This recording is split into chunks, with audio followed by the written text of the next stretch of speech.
Hello friends, आप सभी का स्वागत है मेरे YouTube channel Hindi study point में।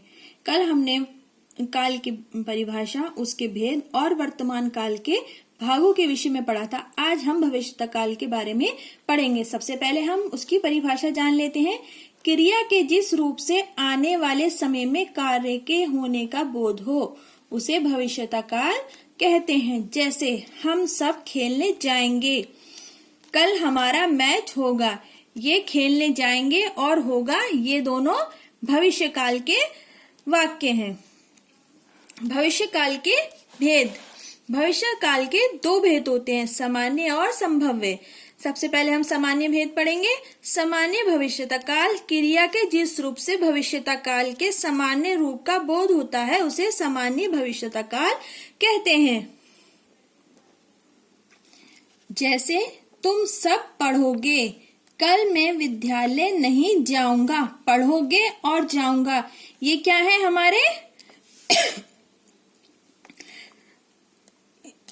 सामान्य भविष्यता काल के उदाहरण है। अब है हमारा संभाव्य भविष्यता काल। क्रिया के जिस रूप से भविष्य काल में कार्य के होने की संभावना का बोध हो उसे संभाव्य भविष्यता काल कहते हैं। जैसे शायद आज शाम को वर्षा हो। पता नहीं है पक्का कि वर्षा होगी कि नहीं होगी, लेकिन क्या है, अनुमान लगाया जा रहा है कि शायद आज शाम को वर्षा हो सकती है। संभवतः कल विद्यालय बंद रहेगा। छुट्टी का पता नहीं है, मगर क्या है, विद्यार्थी अनुमान लगा रहे हैं कि संभवतः कल विद्यालय बंद हो सकता है। शायद मैं कल घूमने जाऊंगा। माता पिता के पास समय होगा तो वो ले जाएंगे, वरना नहीं, इसलिए यहाँ शायद का प्रयोग किया गया है। तीसरा भेद है हमारा भूतकाल।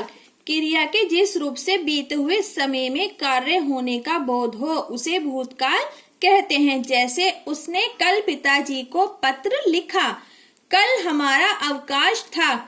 कल और ये कल लिखा यह था, ये क्या है, भूतकाल के हमें भूतकाल के विषय में बता रहे हैं कि उसने जो है कल पिताजी को पत्र लिखा था, कल हमारा अवकाश था। भूतकाल के भेद। क्रिया की पूर्णता तथा अपूर्णता के आधार पर भूतकाल के 6 भेद होते हैं। पहला है सामान्य भूतकाल। क्रिया के जिस रूप से भूतकाल के सामान्य रूप का बोध हो उसे सामान्य भूतकाल कहते हैं। गौरव आया, सीता राम के साथ बन गई। इसमें ये काम पिछले उसमें हुआ तो है, लेकिन ये कब पूरा हुआ ये किसी को नहीं पता। यहाँ क्रिया कब पूर्ण हुई ये ज्ञात नहीं हो रहा है, इसलिए ये सामान्य भूतकाल है। पूर्ण भूतकाल।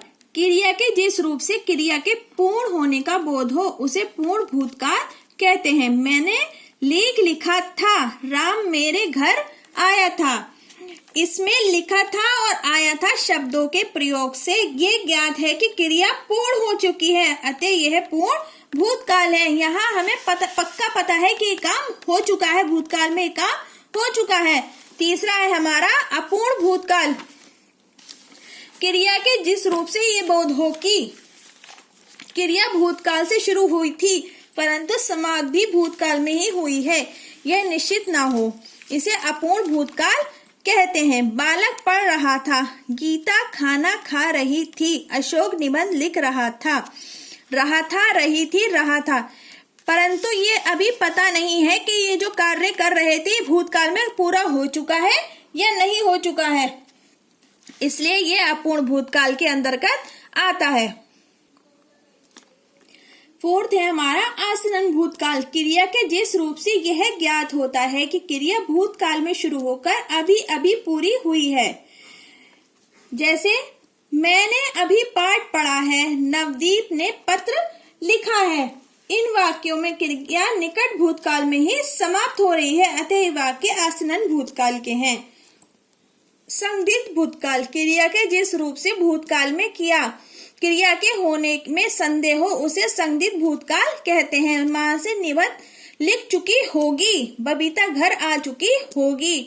पक्का नहीं पता है, ये काम भूतकाल में है मगर अभी कंफर्म नहीं है, इसलिए कौन सा है भूतकाल? संदिग्ध भूतकाल। हेतु मत भूतकाल। क्रिया के जिस रूप से यह बोध होता है कि क्रिया भूतकाल में होने वाली थी परंतु किसी अन्य क्रिया के होने के कारण नहीं हो सकी, उसे हम हेतुमत भूतकाल कहते हैं। यदि तुम परिश्रम करते तो पास हो जाते, यदि वर्षा होती तो फसल अच्छी होती। ये यदि और ये तो जो है इस यदि पे है और ये तो इस यदि पर निर्भर है। इन वाक्यों में क्रिया दूसरे पर आश्रित है, अतः ये हेतुमत भूतकाल में आते हैं। अगर आपको मेरी वीडियो पसंद आई हो तो इसे लाइक करें, शेयर करें, सब्सक्राइब करें और अपने फ्रेंड्स के साथ शेयर करें। कमेंट्स बॉक्स में मुझे बताएं और मेरी वीडियो को प्रोत्साहन दें, मेरे चैनल को आगे बढ़ाएं। हम इसी तरह की वीडियो आपके लिए आसान भाषा में लाते रहेंगे। धन्यवाद।